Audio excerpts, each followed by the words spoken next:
forward half. I hate to break the fishing news after Ramchuck, but I'd like to speak about the ice hockey. Congratulations, you're one of the 13 listeners of the Real Life Podcast. We just traded a migraine in for like an orgasm. Might want to mark that down. Yep. All of my projects are on schedule until they're not. A member of the Nation Network of Podcasts. About as funny as we're going to get today.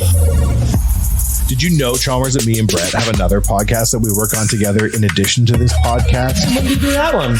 Right after this podcast on Thursdays. And it's called Wanye's World, and it's taking the internet by storm. And So is he Garth? no, he's Dr. Dre, and I'm Eazy-E without AIDS. Okay. Yep. All right, Pete. Wanye's World. Look it up. Fuck's getting on here. Already? This place. I just walked in. I shut the door. It's boiling now. The window's also rattling in the studio for reasons unknown. No, that's known. But why is it rattling? Is it the furnace? I don't know. Pressure. There's a lot of pressure. Oilers fans, the pressure of being alive. Maybe that's what's making shaking the earth. It's hot in here and the pressure's building and the windows are rattling. It's all seeping in. Oilers pressure? Why? What's happening? Oh, I don't know. Free fall? Worst case scenario? Oh, I don't only pay attention to teams that are good, so I'm not really. Oh, wow. I'm just kidding. If we lose to the Sharks, I'm not even going to be surprised. you're not? Their goaltending duo is better than the Oilers' goaltending duo. Objectively true. If we lose to the Sharks, Chalmers, I swear to you, something bad's going to happen to not us either. I think they're going to trade somebody or fire the coach into the sun or do something because we are how many points out of first in the Pacific already? 18. 18 points. That is right. But you can't move Skinner. I wouldn't move Skinner. He's an all-star. No, You're gonna absolutely. if you're going to move, like, if we're going to follow that rabbit hole down and you're actually going to get rid of Campbell, you would have to trade so much to get rid of him. Why don't you just staple him to the bench for the remainder of the season and play Skinner 72 games and just be like, this is probably a more sure thing? It's not the worst plan. Cam Talbot 2.0 season. Because that was Me too. basically what he had to run. Yeah, he played every game. Aren't they both running like 860 save percentages? Something like that. Oh, It's good. not great. It's not good. Good, Not good, ideal. good. My favorite is when Oilers fans demand Dustin Schwartz get fired. That's my favorite. It is interesting, though. He's kind of like the Teflon Don right now. But like, what exactly are you expecting Dustin Schultz to do? Schwartz. Yeah.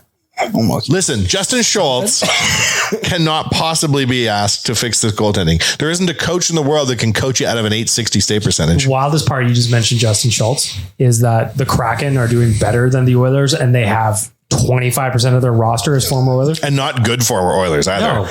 But like Devin Shore has more goals than half of the Oilers roster. Devin Shore plays for the Kraken. Yeah, and he scored a nice And goal he scored too. a beauty the Yeah. other day. Wearing number 94.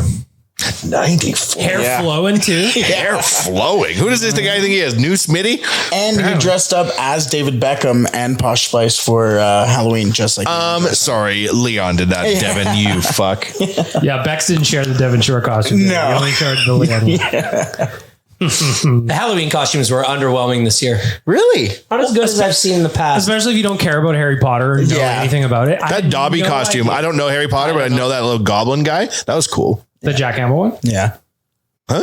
Yeah, that was Who's Jack the goblin Campbell. guy? That was Jack Campbell. Think of all the hair he had to like put down and mat down. Maybe it's just not cute because of how bad they're doing. Yeah. If they were doing good, I'd be like, oh man, they're so That's awesome. great. What a Everybody team. was Harry Potter. Everybody I thought you were paying attention, Chalmers. No, you don't pay attention to bad team. As you're a Cardinals fan in football, I might add. Oh, listen, the heights and the lows of NFL football teams can be drastic. I've been learning about football, and every time I see the Cardinals, I judge you. I'm like, really? He wants Their to cheer for that quarterback team? got hurt and is out. And I don't want to pivot this right to football or anything, but if you were paying attention, we let a guy go this weekend or last weekend, sorry, as our quarterback because we're just like, hey, What's his name? Joshua Dobbs. Oh, And he played well for us. He was electric. He was a bright spot. Right? He was a bright spot, and otherwise in a team that honestly everybody knew they were going to be one of two of the last teams in the league starting this season because our quarterback was gone. We lost our best wide receiver. Our running back got hurt. Like it's a transition year, and that's fine. But this guy was like the lone bright spot, was getting this one rookie wide receiver, Michael Wilson, going. Anyways, Josh Dobbs gets waived because they're going to go with this Clayton Tune, who's just let's see what he's got, and let's just wait for Kyler to get back because he's coming back. Now he's off the PUP list. This guy, Josh Dobbs, gets picked up by the Minnesota Vikings. He is the third string quarterback at the time. He gets picked up right after Kirk Cousins goes down. Mm-hmm. This rookie quarterback goes in and, like, in the first series of downs, gets injured. They show Josh Dobbs on the sideline. He doesn't know any of the plays. He hasn't talked with any of the O-line. Brand new. He's brand new. He doesn't know their names. So they're going through, like, just how to snap it on the sidelines. It's something you don't really... Shouldn't be the same at everywhere you go. Well, no, the cadence is a little different on what do we snap it on, 1, 2, just so that the line knows when to move, because if the line moves too fast, it's a penalty. This is like an e-bug situation. You get your ass kicked. Yeah, totally. E-bug. So this guy just comes in and, man, he just mans up and he wins them a game in some of the truest. Yeah. They won? They won. And without their top wide receiver, Justin Jefferson, was out of the game. They lost their second wide receiver, KJ Osborne, like halfway through the game to a concussion. And he scored a touchdown with his feet, just ran, made a play. He threw a game-winning touchdown in like the last 10 seconds of the game. Was it at home too? Yeah. No, they were in Atlanta. Yeah. Yeah, they were in Atlanta. It was what sports, when you sit back and you watch it, what makes you feel good about sports? Like this Rudy guy's a type hero. shit. Yeah. This is the guy at the beginning of the season where after week like 2 or 3, he was, like I said, the lone bright spot for the Arizona Cardinals, and he goes to TikTok. And he takes a video of himself in the Arizona Cardinals team store in the building. And they're not making his jersey. You can't even get it custom. And he was on the team. And he's on the team. And he's like, a starting quarterback. And he's like, no, I can't even get my own jersey here. Oh, no. And so, like, what a story. The guy's, his number one wide receiver is a rookie wide receiver who had to step up because of Osborne, because of Justin Jefferson, but Jordan Addison did too. Yeah, and it was just like, and they put it together. He just mans up. The whole team's just like, just imagine him in that way. After the game, he's like, yeah, I know a couple of the guys' names. I know a few nicknames, but not really. I'll get to know them a little more. And so, anyways. Is he going to start next week? Oh, yeah. Probably. I don't think they have much of a choice. No, and he's a rocket scientist. Is he that smart? Yeah. He looks like a smart guy. Graduated from Tennessee with an aerospace engineer degree. Like Paul Correa. Really? I think Paul Correa is either a rocket scientist or like an electrical engineer or something. Wasn't Joe Juno also like that? Sorry, I'm thinking of Joe Juno. Were you thinking of Joe Yes. Juno? Yeah. He was. Joe Juno was a rocket scientist. He made airplanes. He made his own. He built his own airplane. I'm pretty sure. Oh my God. And played for the Capitals. Yeah. They weren't very good, though. No. Okay? There's always a fly in the ointment. I had a Joe Juno hockey card growing Did up. you? Oh, yeah. A hockey card. He looks like Paul Correa, though, in my mind. Kind of. Yeah. Yeah. He was, for 1 year, like one of my favorite players. I just love the way he played that 1 year. So on a spring team, I wore number 90. And it's become like the number I use for, like, well, I shouldn't say this, but passwords. You don't know the rest of it. You don't know the rest of it. It's Joe Juno 90. We all have that like go-to like number where it just was like 10 was my hockey number, so I loved 10. So would it just be Chalmers 90? No, it wouldn't be Chalmers 90. Chalmers 1, 2, 3, 4. No, but okay, to go back to the Oilers, I wasn't able to jump in because I just don't know anything about why. You said I think it's hilarious when Oilers fans question Dustin Schwartz. Justin Schultz. But Dustin Schwartz. It's the same. Dustin Schultz, whatever. I've seen like some things where it's just like, our goaltending sucks. Fire this coach. And this guy sticks around. So tell me, explain to me who doesn't know Dustin Schwartz from a hole in the wall. Okay. Why is he sticking around for so long? How much impact do you want the referee at a Harlem Globetrotters game to have?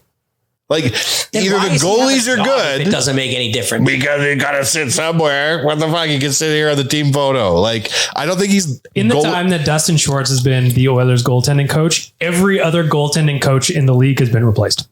But when the Oilers goaltending... the Teflon Schwartz? I don't know. Wany's point, I don't even know what he does. It don't matter. That's why. Shit. Well, then why don't we just get his salary off the books and maybe take a You got to have a beer? You got to have a goalie coach. You do? You got to. Do you? Yep. I was going to say, do you? Mike Smith was the only consistent goalie for the Edmonton Oilers under his guys, and he didn't even Justin Schwartz wasn't his goaltending coach. He had his own goaltending coach. That is just so ridiculous to me. So is he the guy that just warms up the goalies in practice while the guys are skating after talks technique after another loss? Do you think he went to them and was like, always let in the first one? Sets the tone. Yeah. We love playing from behind here. Yeah, it's not his fault. The goalies are bad, and Jack Campbell's worse. So go with the. Wow. If your goaltending coach could twist you by 5%, wouldn't you take it? He doesn't, and none of them do. I don't know about that. I don't know. Maybe Vladislav Tretiak could fix him. I'm willing to try. Arguably best goalie of all time. Martin Brodeur could teach him how to marry a lady and then marry her sister a few short years later. Would that help? Would that awkward help? Thanksgiving. Did he have tax evasion shit too? No. Oh. No, did he? Brett Favre. Oh, I thought it was Martin Brodeur. Yeah. No.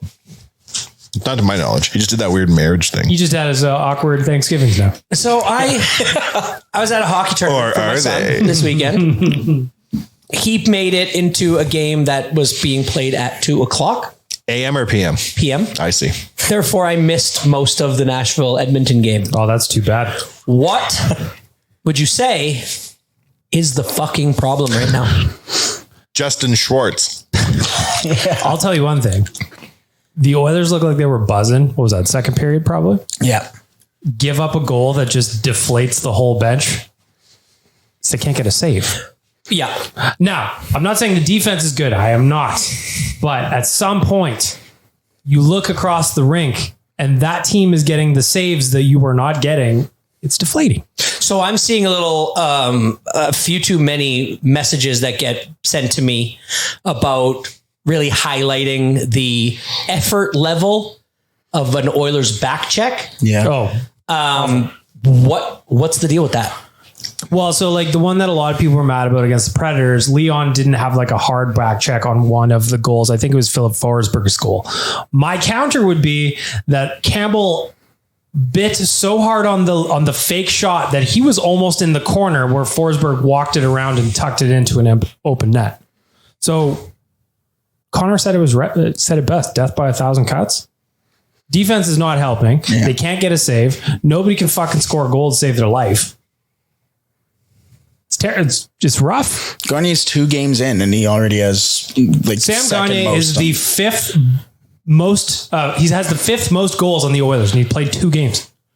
And he has 2 peg legs, Chalmers. 2. I don't know. Like a pirate. Hobbling all around. I did like that video today. Yeah. From OilersNation.com. Oh, from Muskoka Hockey? Yeah, Muskoka Hockey gives you the update. Just like him going through, him hobbling in the hospital to doing some rehab, and what a story. 2 goals. I would have loved to see him get that 3rd. Obviously, I think everybody would have, but it's, I love Sam Gagne. We've had him on the show. That sounds good. It sucks when that's the bright spot right now. What? But you've watched a lot of hockey in your life. You've played it. I have. The goals that Sam Gagne scored in that game are hard-working goals. No one else is scoring. Yeah. Hard-working Drove goals. to the crease, picked up the garbage, hammered it over the fucking line. And even that first goal against Nashville from Darnell Nurse, that screen ran by Sam Gagne. It looked like it went off him too. He's been going to the net and showing in top 6. Yeah, he's the only one in the top 6 who will go to the net. So they have the same affliction that I could say that maybe a team I've coached maybe has. And I'm wondering how you get out of it, where you have success, you're good. Then you get to this mindset, and I don't really know how to explain it other than everybody wants somebody else to do the job to make it easier for them because they're used to the success. Yeah. Nobody's willing to really put in the hard work and lead from the front. And is that something we're seeing? Do you think it has to do with the success we had last year? And everybody just went, nobody's willing to do your own job all at once. So 5 guys are working together. It certainly doesn't help that nobody's scoring either. They can't even cover up their own mistakes. Leon has got 7 games without a goal? Unheard of. Yeah. So one thing I have noticed is he is not as accurate from that right side one-timer. No, he's missing the net a lot, and he never does that. Yeah. No, he never. Like he was as automatic last season as like Ovechkin was in his prime. For real. From that spot. For right? real. And now you see him missing the net, flubbing them, putting them into like the middle of the net where he used to be able to just, 2 inches from right the post. over his guy's ear. Yeah, man. And this whole like narrative of us not being lucky, I never really got a chance to like talk about that on here, but I kind of think that I bought it at the beginning, but then when you watched another game, it was laughable. At some point, you got to make your own lucky. You got to make your own luck. Yeah. Like the Pilgrims did before luck was invented. Exactly. They had to make it in a churn at home. Where are you? I'll be making my own luck in the backyard. I'll be back in a couple hours. It's just, I hate because I don't think that this is possible on a team full of professionals who make a lot of money to say they're just not working hard. Yeah, it looks like they don't give a shit. But but is it because they're just not working hard, or is it just that their confidence is so gotta be shot? Yeah. To me, they look like they're playing like it should be easy. Yeah, that's what. Yeah. Yeah, I mean, and when they're rolling, my son's team went through a little bit of that this weekend, and to be, I don't really know what to say when he kind of gets in the car, and I'm like, somebody's got to step up, like somebody's got to just. But how do you get 16 people on a youth team, or even 16 professionals, 15 professionals, to all change at once and understand that's the problem? Look in the mirror and say, it's time for us all to do something about this, because this can't they're going to get somebody fired. Oh, without question. We have 2 articles up in the last 24 hours about Woody being replaced. Is he too nice? Rashog said something. Saravalli said something today. It almost feels like the prisoners are running the asylum right now. It doesn't feel like there is a definite leadership guy, like a coach that is going out there and leading these guys to. There should be somebody who's able to push guys like 97, 29, guys around the players who are playing at the best players in the world. And you're sitting there and going, Connor McDavid at the end of that game looked dejected. It looked like they just got eliminated from the playoffs. And you need somebody in that room who can go in there and say, we need to wake up here. So when you see Connor, and if I was to ask you a question on where you would maybe put him on a list of players, guys like Sidney Crosby, guys like Jonathan Taves, guys like even Ryan Getzlaf to a certain extent, like Patrice Bergeron. Where do you think? Yeah, well, I mean, Patrice Bergeron would be top of this list, I think. Yeah. What kind of a leader? I think it would go like Bergeron, Crosby, but then like where is Connor on this? Is he a good leader? Like, I know we love the guy. I know we love the way he plays, but like, is he a good leader? It's a tough question, but how do we know? He does. Like, I can't tell. I don't know how to even quantify it from just seeing. Yes, he leads on the ice.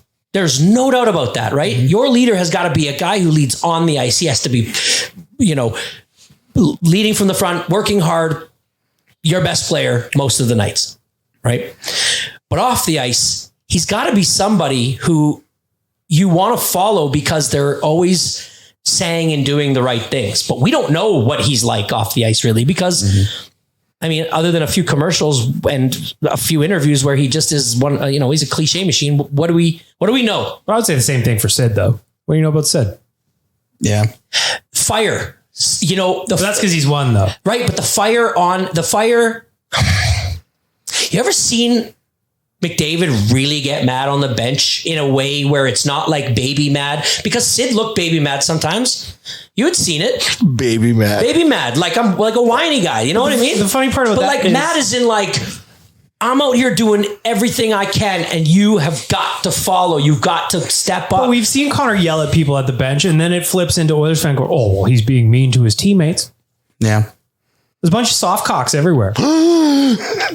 If Ryan gets not over here, wink. Do you think it has to do with maybe the physicality as to which a player plays with? Because if Ryan Getzlaf gets mad on the bench, nobody looks at him being like, "Oh, soft gets." Like they think here's a big, strong hockey player who's like, I think that with the Oilers right now, that until they kind of embrace, put the hard hat on and go out and start scoring goals like Sam did. but they literally put a hard hat on like a week and they ago. won that game. They won that game. Good. Where the fucking hard hat? Get rid of the art thing. Yes. Get rid of the art thing. It's so stupid. Get rid of that plumber shit Get too. rid of all the bullshit. Oy. Get to work. Garbage. Work, man. You draw a fucking picture, man. Like, how dare you put a beret on after some of these You performances? don't have to be cute to us. We're all invested. We've all, to a Oiler fan, can probably look and say, we had expectations last year. We had cautious, optimistic. We said that a million times on the show. This year, we didn't have that. It was full buy-in. It was full expectations, and it was full, sky's the limit for this team. We don't need the cute shit anymore. Like, we bought in. We're in. We just need you guys to go and get the work done now. Let me turn this around to Drake. As one should. I watched 10 different reviews of his latest album. As one does. Because I'm trying to understand if I like this album or if I don't. Because a lot of times when I listen to a Drake album at first, I don't like it. And then I come back to it. I'm like, oh, that song was on there. This song is amazing. So it isn't always at first blush that I love it. The most valid criticism I heard of the Drake album, which I think kind of relates to the Oilers. Drake is like super successful, but there's nothing left for him to do. And he didn't evolve. So you'd never see like Drake put out 14 albums in 14 years being a musician. And his last one is arguably his worst. They were saying that like Jay-Z, for example, evolved. And you didn't hear a lot of music out of him past a certain point. But if you did, it was like an adult rapping. Whereas Drake's still rapping for 25-year-olds. Like when he first came out, he hasn't evolved. And I realized that's my issue with Drake now, is that he didn't ever evolve into like a grown man rapping. He's just stayed rapping for like the kids the whole time. Right. Where's his 444 or whatever. Exactly. Now he's not as old as Jay-Z was, but like Kendrick Lamar, J. Cole, they're saying these guys have turned into adults and now they rap about adult shit. Whereas Drake is still beefing with people on Instagram and kind of acting like a kid. You could argue on a podcast sort of about hockey that the Oilers are similar. They aren't evolving, right? They're not turning into like, I guarantee we're going to win. It's just the same, like the goaltending isn't evolving. The bottom six isn't evolving. We're shuffling. But where Drake, you say he's climbed the mountaintop. He's got nothing left to prove. The Oilers, they got to the mountaintop and were unsuccessful. But it's hard to come back the next year from start if you're mentally thinking about the Stanley Cup Finals, which is 130 games away. Mm-hmm. Right? Yeah. They've already, like, I don't know. It's not an exact analogy. And we thought that they needed something similar to this like 2 years ago when we even thought, hey, a guy like Corey Perry, some veteran leadership that could come in and help them evolve. And they got Duncan Keith, and it didn't. And did it work? Well, it helped to an extent. It was the farthest we've been since 06. Sure. So who's the Duncan Keith now? Are we relying on Sam Gagner for this? Ekholm, I mean, but he hasn't done anything in his career presence, right? Exactly. Yeah. Where as opposed to Duncan, I think you do have to make a deal. I think the only thing that this team can do right now is make a deal. You can't fire the coach. The guy has one of the best winning percentages since he's come into the league. He's young and knows most of these players. Yeah, he's coaching old Drake. He ain't coaching new Drake. Wow. Well, okay. So now we'll see what this team thinks of Jay Woodcroft in the next week and a half. Yeah. Because, dude, when that smoke starts, that team now is thinking to themselves, if we want this guy to stick around, we need to play better. We need to play harder. We need to fight for this guy's job. You saw it like as early as the Las Vegas Raiders this last week. Josh McDaniels has been an absolute failure there. Is that why they're smoking cigars? Hardly anybody respects this man, right? They have a guy on the staff who played for the Oakland Raiders, Antonio Pierce. This guy's like a real Raider. If you remember what Raiders were, they were like the badasses. You were scared of these people, right? Josh McDaniels gets fired. The Raiders this week come out playing for interim coach Antonio Pierce, and they play like the best team in the NFL. And they absolutely dominate the team they play. They did? And they're smoking cigars after the game because I think they respect him, and he's been a part of the coaching staff. It's not like he just came in one day. But how does that work as you're an athlete? You're sitting there on your plush leather couch and you're like, try hard. And I'm like, nah. And then another guy comes through, he's like, try hard. I think, okay. I don't Maybe think the new guy's got a right idea. I think it's just a day in and day out when you go to your job. If your boss is someone you don't respect, you are not going to do that job with the exact same enthusiasm that you would if you really liked that boss or if you really respected that boss. If you came to work, but Woody isn't somebody that they disrespect, is he? I don't think. I never thought so. They never say anything bad about him. No, he seems to have a good handle on things. And he's been in the organization. He's a very years. positive The only guy. thing I wonder is if, like, to Wanye's point about the Drake thing, like if Jay Woodcroft is the player's coach, which he has been, never throws anybody under the bus, never singles anybody out, never. Does the pendulum swing to the other way where they have a hard ass come in and be like, it's this way or get the fuck out of here? That's why I'm saying we'll know in the next week and a half what this team is made of. Because, like I said, the minute that coaching, that fire Woodcroft, that this is what's on the table now. And for all we know, in order to just like motivate this team, it was an inside source. It was like, get the fire him stuff going, Because if they really want to play for this guy and this is what it takes, the motivation that he may get fired if we do not do something about it, because potentially the grass might not be greener if we do get an ass kick. I would think if they lose a player's coach, they're going to be replaced, like you said, bag milk in the Drake analogy. Thank you. They're going to get a hard ass coach. Daryl Sutter. Wow. They were talking about it on Barn Burner. They were? Barn Burner was saying, they're like, honestly, who would help the Oilers who never tuned a Sutter out ever? He said, Pinder. He's like, Coach Sutter could probably help them. I can see it being like a Gallant, what's his name? Gallant, Charles New York. It's just an interesting moment, I think, in time for this team. It's going to be because, interesting. like, we'll know soon. If they drop 1 to San Jose, like we talked about. Oh my God. Vancouver, because tonight they've got Vancouver tonight. Vancouver's legit, they are though. Buzzing. Yeah. Their best players are the best players. Their goalie stands on this fucking head. They are buzzing. Then you've got San Jose. And then you've got Seattle next Saturday. 3 divisional games could be the story there. If we don't beat San Jose, by at least 4, we are in deep trouble. So a passionate game against Vancouver, a win or loss, a close, passionate game against Vancouver, a win, 4 goals or more against San Jose, and then we go into Seattle and we win a close game. We have to win it. That will silence the fired Woodcroft thing. It'll buy him a bunch of time. Yeah. But if it's an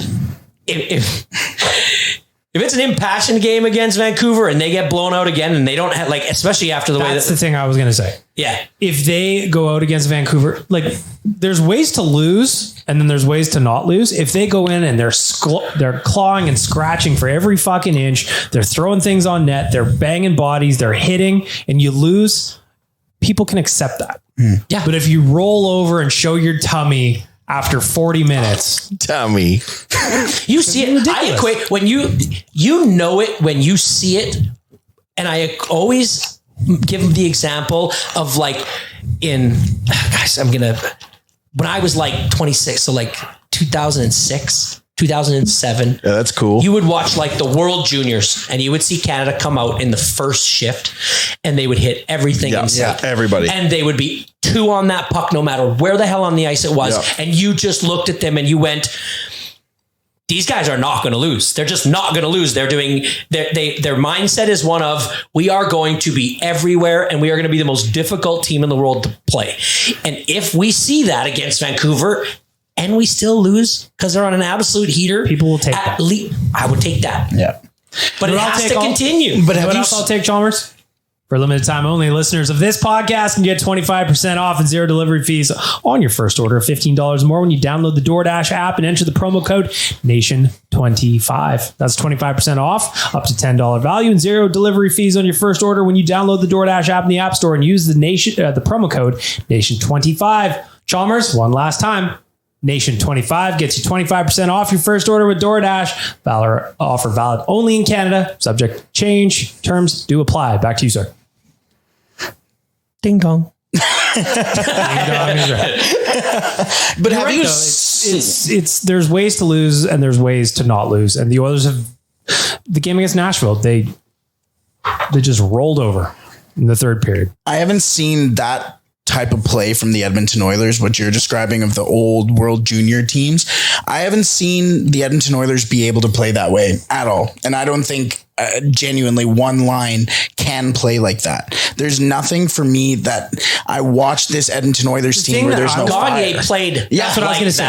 Yeah. When Gagne did it in the third period against Dallas, what happened? His line mates start crashing. Man the on a net. mission. You lead You're from the front. dragging them into the fight. You have to have in my coaching philosophy with the kids is I look for a player that can drive a line, because if you have 3 drivers on one line and no driver on another, that line's going to always regress to the mean, right? Yeah. But if you have drivers on each line, the other 2 players have no choice at this point. Yeah. And sometimes you don't want him to have a choice. Like, get out there. And in that moment, Sam Gagne proved that he was going to drive that line. And you're right. And the reason I use the World Junior is just because it's such an amplified version of what I'm talking about. Mm-hmm. I think the Oilers have shown shit like that in the past, but like right now, in 10 games in? It's almost like they need a line brawl or something. You know, everybody is in the pile. Yeah, man. Mike Bishai style fighting out of the bench. Jump in the bench and start swinging. Like, we need something. There is no emotion whatsoever on this team. None. Especially after that, especially after the Nashville, their 5th goal, you're sitting there going, please just do something to prove that you're not going to take this line The down. only guys who fight is Kane and Nurse. That's it. That's it. Nah. He hasn't even fought. He fought at the start of the game. He tried a little bit in the Calgary game. He was getting pretty feisty in front of the net, but real legit fight. I mean, they're few and far between these days anyways.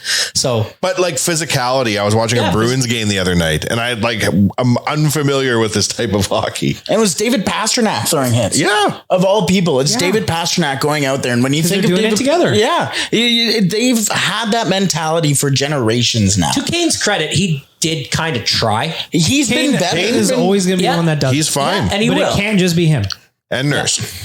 And especially Nurse since always answers. Nurse is always going to answer the ball. Always. when he was dumped onto that third line for Kane, he had that little soundbite and everybody's talking all this crap about him. Ever since then, he's arguably been the Oilers' best forward. Yeah, and that's what I'm looking for is the rebound from everybody else where they go, oh, this is fucking bullshit or whatever in the post game and they're dropping F-bombs, but show it on the ice. Yeah. Why are you mad after the game when the reporters Yeah, exactly. are sending you Why are you madder at the reporters than you are the other team? We have more F-bombs in the media than we do wins this year. that is the Waz stat he's been tracking. all Has he season really? long. Oh, that's great. Outlandish. Yeah. It's not good. It's not good. Well, like I said, this Reminds me is of the a Drake album. It's not good.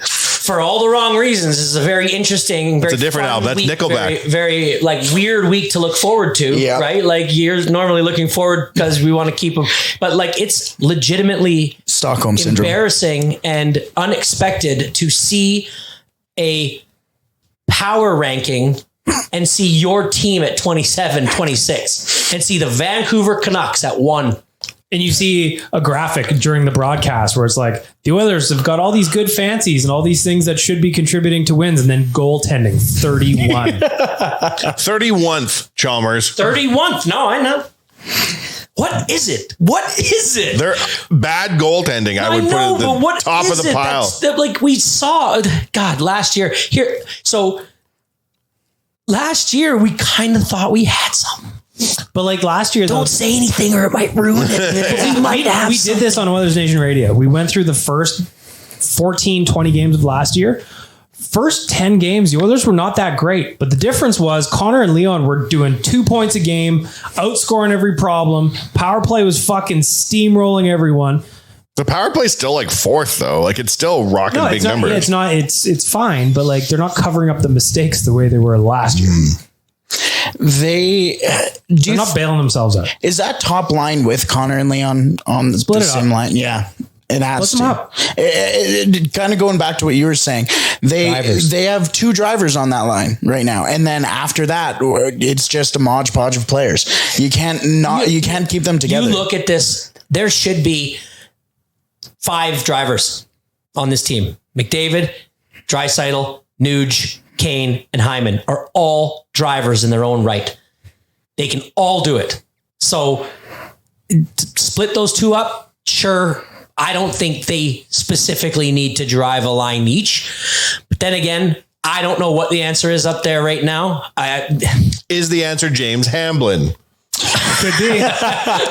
He has been required.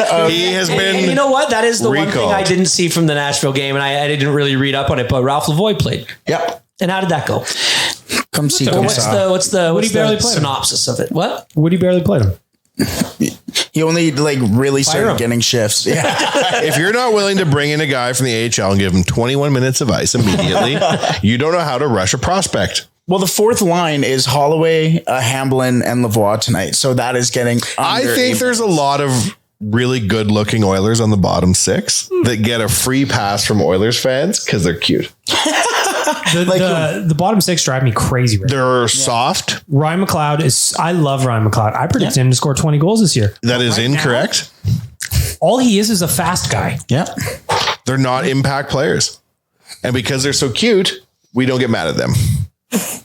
Yeah. You know what I like playing? Go ahead. What I like about playing Vancouver on a Monday night? What?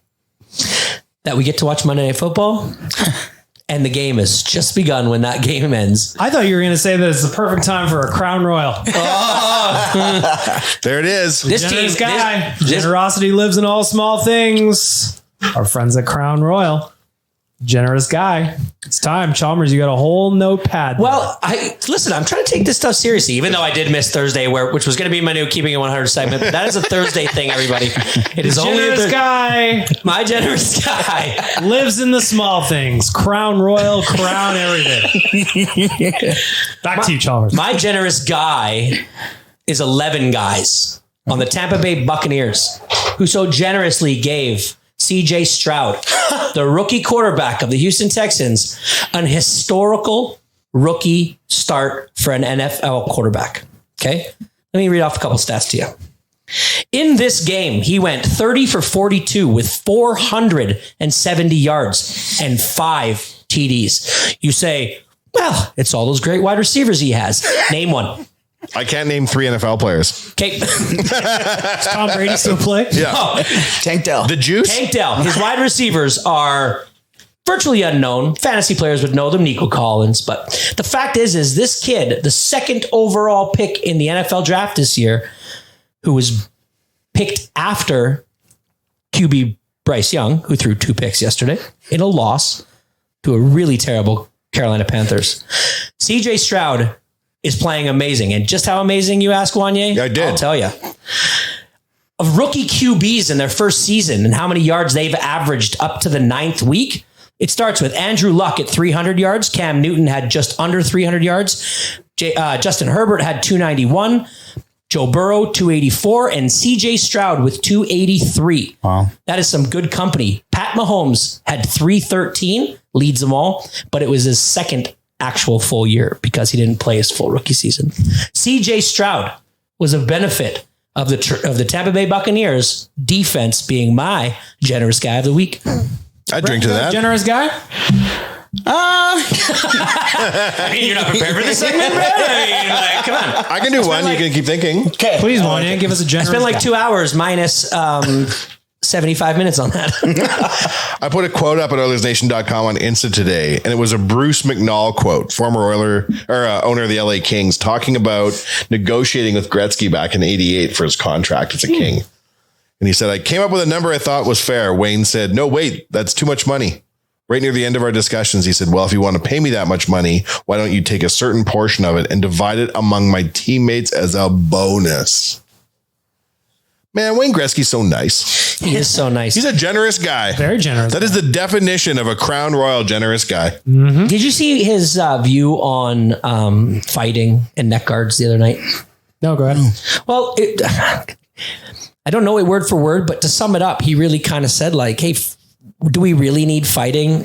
Do we really need even hitting at lower levels? Like the game's changed. The game's faster. It's more skill filled.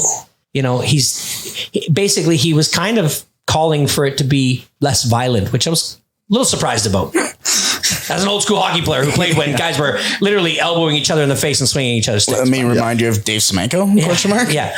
Anyways, I don't remember the full quote. Go look it up. It was on his TNT broadcast. What about the neck guard though? I think everybody should have one. He's like, I don't know why. He's like, everybody. He wore a neck guard, didn't he? Didn't he have like wore a turtleneck? Didn't he? Oh, a turtleneck. He wore a turtleneck. Like just cool look. I wore a turtleneck because Let's get the Kevlar turtlenecks back. That's fly as hell. I mean, it doesn't like if kids are getting used to playing in junior with turtlenecks on, and I think this was his fact was like, why take it off them in NHL? Just have them continue to wear them, and you'll get grandfathered in, and then pretty soon the whole NHL will have neck guards on. That's 100% right. Yeah. I don't understand why. What, they go up to junior or something like that? All, where you wear literally all the way to junior to the day they play in the NHL is when they have to take the neck guard off. and then you just I have to, nope, but like not for me. I don't get it. I'm a warrior now. But it is nice to see more guys around the league being like, nah, I'm going to put the neck guard back on. Yeah. I do have one. You got somebody? I do. All right, go ahead. It's going to be Joey Votto, who was kind of released-ish. He was a UFA anyways from the Cincinnati Reds, one of the best Canadian baseball players of all time, if not the best Canadian baseball player of all time. And the Cincinnati Reds sent out this post saying, basically, at this point of the offseason, based on our current roster and projected plans for 2024, as an organization, we cannot commit to the playing time Joey deserves. He forever will be a part of the Reds family, and at the appropriate time, we will thank and honor him as one of the greatest baseball players of this generation. He then went out yesterday and kind of made a video thanking fans and all that. And everything that Joey Votto has, especially last season, went through for the Cincinnati Reds, came back after an injury. He's coming back off of an injury. It's a really loaded infield, and they're going towards more of a youth feel for that team. And he's done nothing but say positive words about the organization, has dealt with it as a complete and utter pro and a Canadian, a generous guy. He's been really taken. Can they bring him to the Jays? That's been the conversation. He's somebody who, I had heard about 3 or 4 interviews with him after the season on various podcasts and stuff. And it sounds pretty much like he's done. I don't think he might make a return, but he's the type of guy that front offices will absolutely fawn over. They will try to get him at any cost. But the fact of the matter is he's going to get a ton of what's the word I'm looking for? Money? No. Residuals? No, like Accolades. people wanting him. Attention. From That's TV. the word you No, forgot? it wasn't attention. He's gonna get Suitors. interest. He's gonna get a ton of interest for TV because he is electric on TV. Yeah. He is fantastic in every interview. He's got a great sense of humor. Like Scott, he can do whatever he wants now. But Sounds to me like someone's got a crush on Joey Votto over there. I've fallen in love with him after just listening to him talk and all this over this past year and seeing like how he came back. But like, he's the type of a leader that the Oilers need right now. Yeah. Maybe get him to come work for the Oilers right now. All he has to do is just be a straight up strength and conditioning coach. He can just sit on the bench and He could be the goalie coach. Probably. Why not? But he's not a bad idea. I met him once in San Francisco, and super nice dude. Super nice dude. Told him we were Canadian. And normally when you tell him you're Canadian, he'll like quiz you on things about Canada just to see if you're not, bullshitting around. And he was, again, super nice guy. Got him to sign my jersey that I had of him. What kind of quiz? Quick, what's a Kinder Surprise? Who's the mayor of Hamilton? Yeah, what's the lane that goes down the I-5? Is that the answer? Kinder Surprise is only in Canada? Yeah. Oh, wow. Yeah, because they they're a banned the choking eggs. hazard. They're in Germany, aren't they? Yeah. Oh, I don't know about that, but they're Not in the U.S. Not allowed Yeah. in the States. They're in the States. Yeah. Or in Europe. Second best Canadian baseball player of all time is... Good answer. The Walker guy. What was that guy? Larry Walker. Yeah. He played for Colorado. He did. Hey. Look at him. Got to lay one in. Really quickly, my generous guys, there's a bunch of them. The Hurricanes, the Wild, and the Sharks being the only 3 teams in the NHL to give up more goals than the Edmonton Oilers. Hey. Thank you to those 3 teams. You are all very, very generous men. I appreciate you. Crown Royal, crown everything. San Jose let in 20 goals in 24 hours. And yet their goaltending average is still better than ours. Ow. Who's their Don't math. Who's their other goaltender? They have Kaapo Kakinen and Some guy. Shooter may as well be a corpse. Who knows? Bernie Doesn't matter. from Weekend at Bernie's. Oh, I see. Get it? Jonathan Bernier. You know what? Weekend at Bernie's too. You put the tunes on him. He's moving around. Yeah. Maybe it might be better than what we got going on right now. Marionette from the Yeah. Each corner, they have fans controlling I'm him from the into it. corner. I'm absolutely into it. That would be a great fan engagement if you just had like a fan controlled goalie. So you had strings on each corner of the. Isn't there a new football league where there's like a minor league football league where they're That's the one where Johnny Manziel plays, Yeah. not now? Yeah. where the fans control the place. Yeah. The FCL. He's fan actually control. playing in this league. I think he did play in it. I think he's done playing now. But yeah, like Chad Ochocinco is in there too. Like they have some, pretty big names. Fan Antonio controlled Brown. league. That's who it is. FCL, fan Yes. controlled league. I'd just be like, if it's anything like me playing Madden, it's just blitz, blitz, blitz, blitz. Let's fucking go. Dude, I saw a thing the other day where you can buy. Do you guys remember NFL Blitz? Yeah, Yeah. The video game for N64. yeah. You can buy like a stand-up NFL Blitz machine for like $650, and it'll be delivered on Friday No. from Amazon. The best. Just, Is there anything Bezos can't do? I used to love it. You gotta be The careful, plane, though. We stand there and you just grab a guy and body slam him. Arcade games, so rad. But if you go one tier down where like you get too excited and you bust the joystick off because Yeah. it's kind of 3/4 scale, I don't know if you'd want that. Oh, it's not. Maybe it's not a full size. I might not be because I was at the Brick the other day. Nobody paid us to say that. No. And I'm about to diss them. Okay. So good news. And I was like, what's up with these little tiny video games? Who the hell would want this shit? And then, of course, Wanye Jr. walked up and it was his size. So he was quite thrilled. Gonna make sure you're not getting one of them kid games. Well, that's a good point. I got to see There's the some cool scale. emulators that are coming out now where it's like 10,000 games and this thing you plug into your TV. I've got one of those that Dude, we hacked. I've got every Nintendo 8-bit, Sega Gen. There's 7 systems. We on got this one of those where it's That's like good living. you get the top 10 games from like Capcom, where it's like all the Street Fighters and like Double Dragon and stuff, and yeah. just they don't hold up.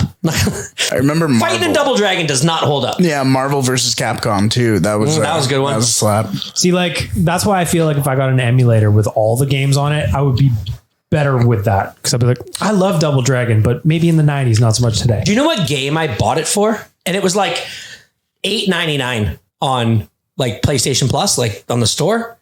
Was 1942. I was just gonna say, I love that game, the shooter. I love it. I You're just love like, that yeah, game. You're going back and forth. Yeah. And, woo, you spin around and then You get shoot the again. upgrade and you do a loop-de-loo. So good. I used to go to the store near my house as a kid and drink Slurpees and play Yeah, that just sit game. there and you're just shooting. Just I have- shooting. I've Get a got better gun here, 42. better gun there. I have 1942 on my phone. Really? Fun? Yeah, it's great. It's the best. Wow. Love it. I genuinely haven't thought about that game since. That was the game Early that pulled me in. 2000s. I saw like an advertisement for it. And then we were on the store for some reason. I think my son wanted to download like Fortnite. Oh my God. Fortnite is hilarious because it was so popular like 4 years ago, 5 years ago. My son and his buddies have just found it. They are addicted. They all sit there. They get on FaceTime. They got like this FaceTime group. Yeah. They sit there and play it because like if one person's headset's like not working, they'll just all not wear headsets and they'll just put on FaceTimes and they'll sit there and play. And they play for like a couple hours a time. And Going back to Yeah. 1942, though, there's something about a good rail game where you can't go 3D-ish. You've only going forward. Yeah. There's something special about oh yeah, Meanwhile, in Fortnite, you're playing against 100 other kids who can all of a sudden just God. build over. I can't play those games. I spawn and then I die. Yeah. And I go, what happened? Because you suck. Yeah. Fair enough. I'm like how do you change from the gun to the thing that breaks stuff? Oh, you just got shot in the back of the head. Yeah. Yep. I got knifed to death. That's the most embarrassing. I used to play. So we got into like playing when we all got PlayStations. I played Call of Duty, but I only play like the campaign. Yeah. And then my one friend was like, we could all play each other. And I was very terrible at it. I really just am. I can't tell where people are shooting from me. I can't like duck fast enough. I'm like, nah. Anyways, Dude literally came from behind me and just like cut my throat. Yeah. I was like, I'm not playing this anymore. That was so embarrassing. And the animation they do too is the most embarrassing too. Where were you? It's like, I walked up from behind you for like 200 yards. Yeah. And you just never once looked the other way. You're like bumping into the corner over and over and over, eh? They re-released like the original Fortnite this weekend, which is why it was so popular. What they were getting home for. Yeah. They were also pumped about some update or something. Yeah, so that's what it was. They updated it to like the old Fortnite, like the original Fortnite. That got really, Hold on, they got away with updating to an older version. Yeah, they're just like, the kids won't see this one. We're doing the old reverse cowgirl. This will be great. They changed it changed so much recently that it was just like unplayable. So now that they brought out the old one, now like me and my friends were playing it for the first time in like 4 years. And the worst part was when you'd get killed by like a kid born in 2015 and you're just like, well, I'm washed, man. I'm done with this game. I walked in on them playing, you know the game Guess Who? Yes. They were playing the game Guess Who, where like they ask each other a question on the TV. And then it's like, is it got blonde hair? No. So then they shoot all the ones with blonde hair. No. And and they're like playing Guess Who on Fortnite. I'm like, on Fortnite? You guys, that's not the Guess Who I remember. No. If there's one thing better than sharing memories, it's making new ones. And Alberta Blue Cross travel insurance protects your memories and more wherever travel takes you. Visit ab.bluecross.ca/travel. We are off to Seattle this coming weekend to go make some memories. Of course, Alberta Blue Cross is going to be providing the travel insurance for that trip, as they will on all the Nation vacations. Fresh Nation vacation to Arizona for February is up at nationgear.ca. That thing's almost half sold already. Jeez. Really? Yeah. Nice. It's because of that stadium. Yeah. When else are you going to see the Oilers in an arena the size of Collingwood, you know? Yeah. Mullet Arena. If they get demoted. Yeah, maybe. The Oilers be regulated to Collingwood Arena. Yeah. So could you imagine that they added new, like, okay, so the NBA has added an in-season tournament. Mm-hmm. I've never heard a damn thing if about making it until $23 million isn't going to make you try this season, here's an in-season tournament. 6 games into the season, now all of a sudden it's a bracketed in-season tournament. But the games count towards the season record, right? What's the cup? What's the cup called? I have no idea. Mid-season That's tournament. so weird. It is Sprite Cup. But the fact is like, I listen to way too many shows that deal with basketball when I don't really care that much about basketball. Right. I still just have it on the background. I don't ever remember them talking about like new for this season, an in-season tournament.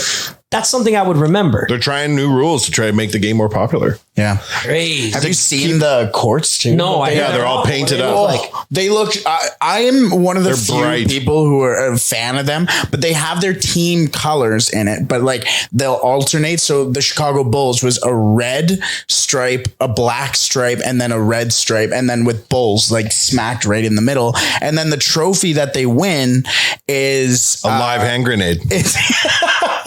It's half of like what the Lombardi trophy, the NBA championship That's all is. John Moran needs now is a live hand. Yeah, he's like, I thought we weren't allowed to. I thought we weren't allowed to joke about this sort of thing. Oh, no gun here. Live grenade. Pull back in. Won the mid-season tournament, baby. You're not allowed to do that. 30 game suspension. so like, how do you win this thing? You beat the other teams. No, I that get you play that. against. Then you're the GOAT. I don't understand a mid-season tournament within the league where it counts towards the league. They're trying to prevent load management. They're trying to prevent players from being like, I'm not trying till March. I saw the thing with Charles Barkley. He's just like, come on, man. You guys all got the best trainers, the best equipment. Get out there and play basketball 3 days a week. It's pretty incredible the way basketball is run compared to sports like hockey, football, basically even NFL and NBA, how different the approach is of like team first, win at all costs versus team eighth and load management. I'm trying to find these photos here. Here they are. This is some. Look at some of them there. And like the Indianapolis Pacers one. Yeah. Oh my God. Do you see this? That's what it is. That's kind of cool. I like it. It looks good. On. The whole tournament is being held in Las Vegas. Is it? So that's what it says here. Oh, no, it doesn't. Semifinals and the championships will be December 2nd. So it's a month-long tournament? That's insane. But it counts as part of the season. Does it? I'm pretty sure. How could it not? It has to, right? I guess, but This is crazy. It's bracketed, right? It's win once and you're lose once. Then what do you do? Where do you go? Yeah. Do you go Back to playing in the NBA season. Yeah, but what if you're playing a team who's still in the tournament? You have a replacement team? Well, who the hell am I? Fucking Adam Silver, commissioner of the NBA? I'm trying to make speculative statements here based on nothing. I don't actually know. So I've got the NBA has given us rules for this tournament. The inaugural in-season tournament tipped off on the 3rd of November, culminates with the championship on Saturday, December 9th. Okay. So the in-season tournament will consist of 2 stages, the group play and the knockout rounds. The group play, all 30 teams have been randomly drawn into groups of 5 within their conference based on win-loss records from the 2022-23 regular season. Beginning November 3rd and continuing through Tuesday, November 28th, each team will play 4 designated group play games on tournament nights. 1 game against each opponent in its group with 2 games at home and 2 on the road. This is a scheduling nightmare. Yeah. They're losing me already. So hold on. Ja Morant had a gun? Now he's got a grenade? Yeah.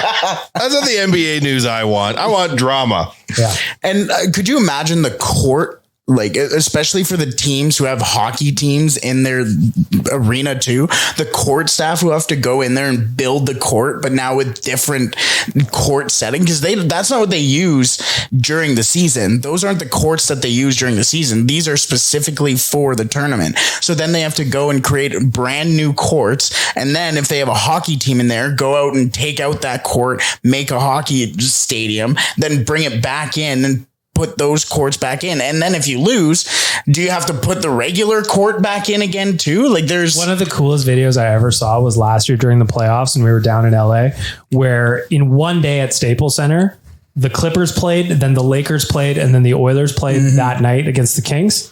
And they did like a time lapse video. The Clippers played what, in the morning? They played like at noon.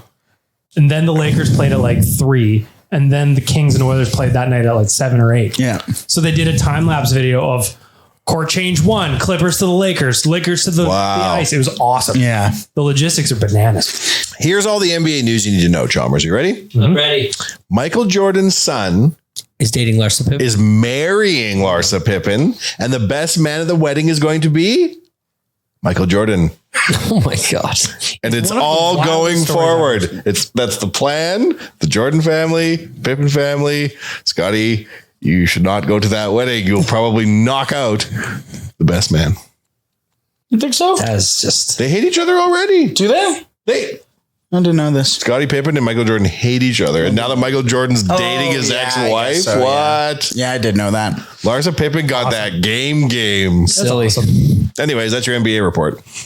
And Michael Jordan makes like $1 billion a year off shoes. He makes it $8 million every 5 days or something? Something like that. It's great. It's fucking awesome. That's more of a Pippen guy anyways. Good for him. $8 million every 5 days. Oh, so Yep. predictions tonight. Pain. You don't think they'll win tonight? No. Yes. Hope will never die. But, you know, it hurts. It hurts to generate the hope. Oh, I think the Oilers are going to win tonight. I just want them to bounce back and get through this stretch where they're playing like shit so I can actually look forward to watching hockey games. Yeah. Yeah. Oh, I see. So you're saying you prefer it when the Oilers are good to when they're bad. Generally, yeah. I don't. Most of the time. That's an unpopular take. Most of the time I'd say that's You true, might divide the room. Well, we can't always agree. Nope. I think it's time for Jack Campbell To take up badminton. to have an unprecedented buyout of his contract. In case you were wondering, it's about 1.5 for the next 6 years. I would sooner have 1.5 million. That's it. The problem is that if you get rid of Jack Campbell, it doesn't solve your problem of our goaltending is sus. Just No, call you just have Broderick. Sans goaltender. Sans golden. I don't understand why Could you Jack play Campbell two? being sus makes Skinner crappy. What's wrong with Skinner? I think he'll bounce back. I think Skinner. I think he will too. Can we try 2 goalies and 4 players? Oh, Nobody's doing that. We stack them. yeah. I dig that. Do you remember You got your upper goalie and your lower goalie. Try and beat them. Good luck to you. The only thing that could save them is, do you remember that April Fool's joke? Yeah, yes. That April Fool's joke from like 2008 from the Oilers when they said that Ryan Patolny was going to play in net and Devin Dubnyk was going to be his center for the Oilers. I think that's the only thing that could help them. Ryan Put Patolny? Warren Fogle in the net and Jack Campbell as Ryan Patolny? Ryan Patolny. He used to play for the Oilers. Fantastic Classic Oiler. name to pull out of the decade of darkness. Yeah. Yeah. What other team did he play for so I can use Nobody it? else. Philadelphia Flyers. Oh dear. My Yeah. God. Yeah. They sent him to the Moroccan Pro League after he left. Man, he probably sucked there too. Yeah, he played for Ishtar. Belfast Giants currently. Of the Irish Hockey League? Yeah, that's right. My cousin plays in that league. I watched today on Instagram Live the Iranian national women's team scrimmaging, and it was good hockey. I was shocked. Like, I didn't know what to expect. Like, is everybody able to skate? What the hell? Who knows? Everybody was playing good hockey, and I was blown away. It was a scrimmage. Oh, yeah? Yeah. Somebody's got to play good hockey. Wow. I should say I have my brain set to 2023 Oilers mode, so everything looks fucking unbelievable. Wow. Look at them. They're finishing their checks. Holy shit. Oh, wow, their Not goalie's got lateral movement and didn't let the first shot in to start the scrimmage. What are you guys going to be talking about today on Wanye's World? It's not till Thursday. It's got 2 days to ponder, Oh, you'll do it once a week. ruminate. Only once. Nice. You want me to go twice a week? Got to pay me 4 times as much. Shit, Yep. shouty. Now here it is. That's how I rock. Same.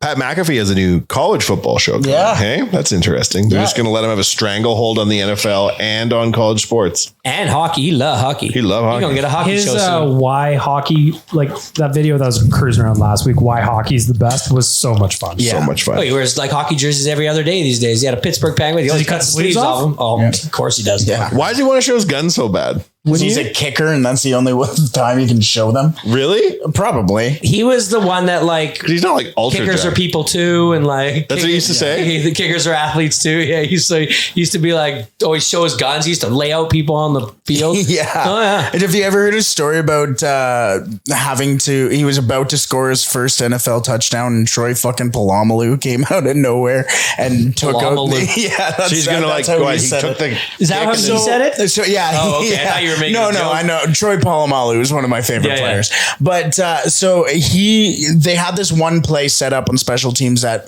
worked 100% of the time. No one ever lined up in the C gap, and if they were on the 7-yard line on the left hash, he was going to go and score.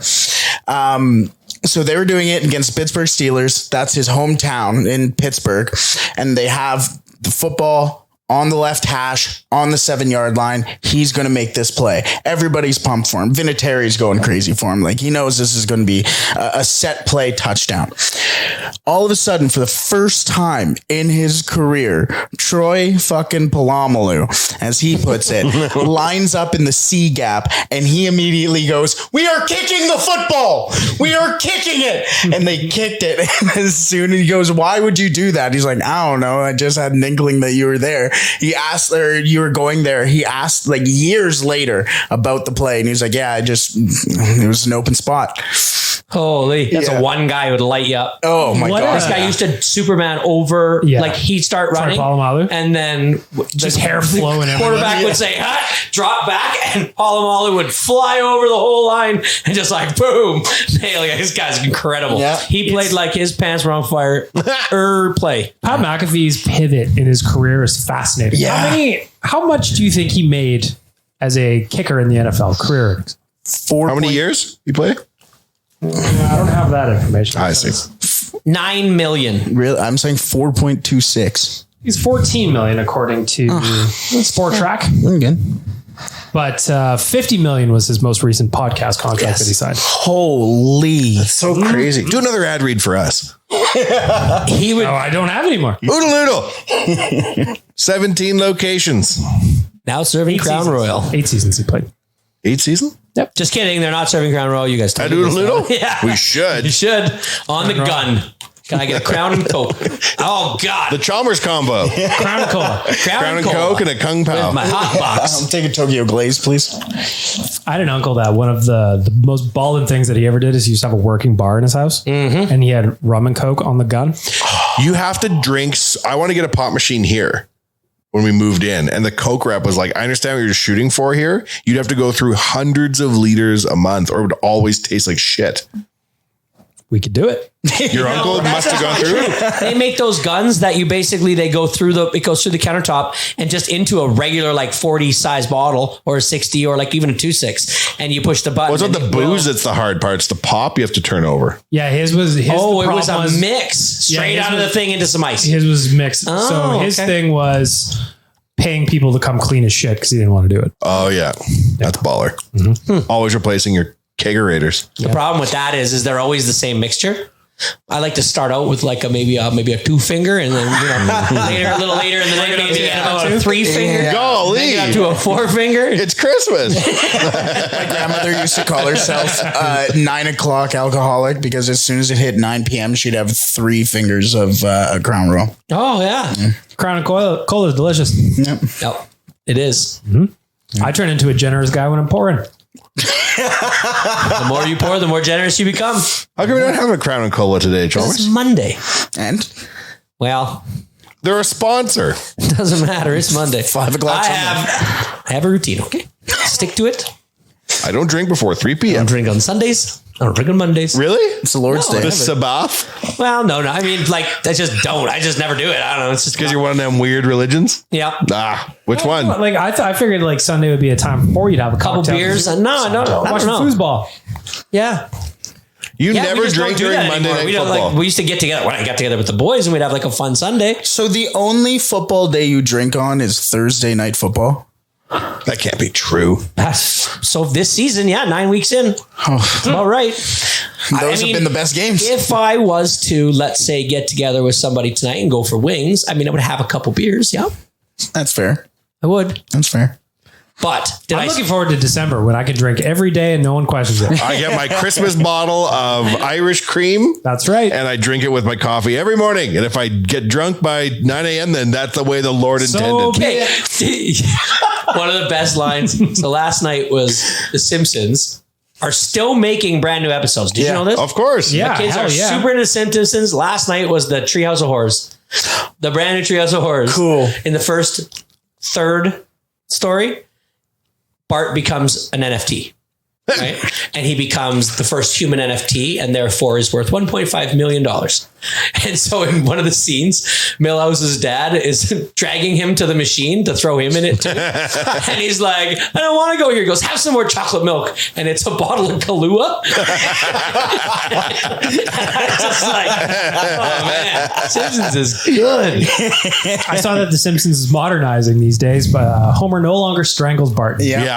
Yeah. Yeah. Yeah. Season 83, they clued in the 6,000 episodes of the bank. Child abuses. Strangling Bart. But you can still neglect the dog. That's fine. Of course. Oh, yeah. Plus, This one was gory. Santa's little helper. Really? The second part, I'm not going to ruin it because if you're spoiler alert for you, but do you remember 20 years ago, there was an episode where Sideshow Bob finally has Bart dead to rights on a boat, Yeah. and he sings him the whole musical that he was once in just to buy him time. The SMS Pinafore. Last requests. The SMS Pinafore. Yeah, yes. So the third starts with that one, but that scene ends a bit differently. And it starts a foreshadowing into what Lisa becomes. Did Kelsey Grammer come back and voice Oh that? yeah. Oh yeah. No way. It's so good. You guys should honestly, I watched it with my son in real time live while the football game was on.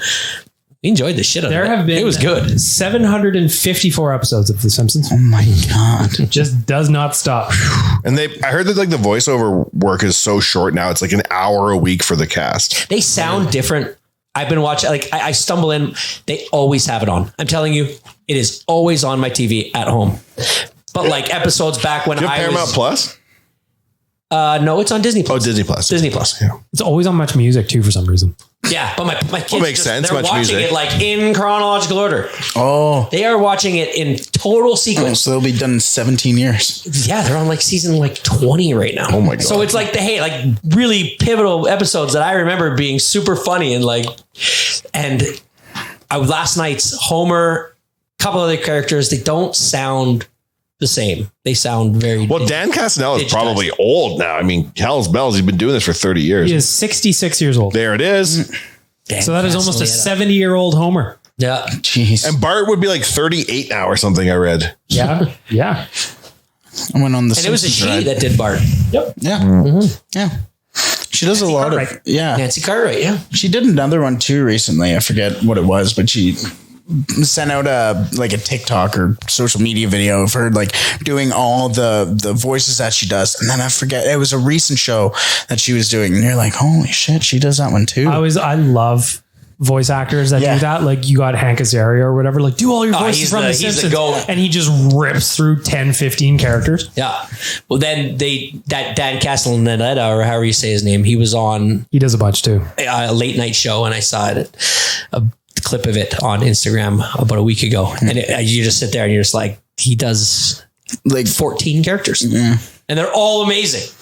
Like And he doesn't like the thing that's amazing to me about voice actors too is it's like when he's doing Homer, it doesn't drift into Chief Wiggum at any point. It's just it's right in the pocket. Yeah. And then there's like H. John Benjamin, who's Bob's Burgers, and Archer. They just all sound literally the exact same. they're all the same guy. He does the comic book guy and Family Guy too. Is they just all sound the same. That's cool. Go watch Simpsons. Go watch that the Treehouse Wars. Well, I got 745 episodes. Watch it tonight about 8:00. I think I'm probably like halfway through them if I just kind of when I timed out when I stopped watching The Simpsons. I bet you'd be shocked how many Simpsons episodes you have not seen. I'm going to say at least 500? Oh, there's a whole, there's At a least whole 400 probably 2021 back to 2016. I bet you I didn't watch a single one of those like live. Are they good? I don't know. Well, wait, my sons will be there in about 2 weeks, 3 weeks. I don't know. amazing. Just Fun though that your boys are watching The Simpsons. I remember when I was a little kid, probably about their age, and some people just did not let their kids watch The Simpsons. It was too intense. Yeah. So the conversation has started. Dad, when can I watch South Park? South Park's so good. Oh yeah. I know of a couple episodes that are not as bad, so I let them watch a couple and was like, this is It's what you have funny to to look forward think to. about South Park. I was talking about this with me missus the other day. I started watching that show when I was 12 years old, and I still watch it. Oh yeah. Really? It is we all probably had that show where we have our DVDs of. I have all 5 seasons of Entourage. Great show. Don't know why. Great show, but it's great. At the time, it was like HMV pivotal. Christmas special. It was so cool, that show, but like not a great show. I like it. I Rewatch loved it. it. Not a great show. And I have seasons 1 through like 13 of South Park. So do I. I have a big box of South Park. They're box huge sets. and they're thick. Like, yeah. Mine was Family Guy. I was always a Family Guy. Yeah, Family Guy is amazing. Even like I watched it when I was like 4 years old, 5 years old. My mother hated it, but I watched it with my dad, and he thought it was hilarious. But yeah, mine was always I almost said Jackass too. I watched Jackass too, but mine was Family Guy. I've always been a big Family Guy. Even I was going through my Snapchat memories. The last 3 birthdays I've had, I've been watching Family Guy, either with a J or some sort of alcoholic beverage along with me as I'm turning. I thought you meant like Jay. JR. Like, Jay Down. he just comes over for your birthday and you guys just watch Only on his South Park? birthday. Only on your birthday. Jay comes over. Yeah, Oh yeah, Family Guy. I didn't watch it real time, but like the clips on, they're so good. so good. Oh yeah. All right. There you have it. Go subscribe to the Oilers Nation YouTube Holy channel. Christ, that was long. That's how we're going to wrap it up. That's what she said. Want to thank our friends at Crown Royal, DoorDash, and Alberta Blue Cross, making it all possible. Most importantly, all of you for listening. Tyler and Jaron here, so we were allowed to go 15 minutes long. Enjoy, everybody. Have a great week.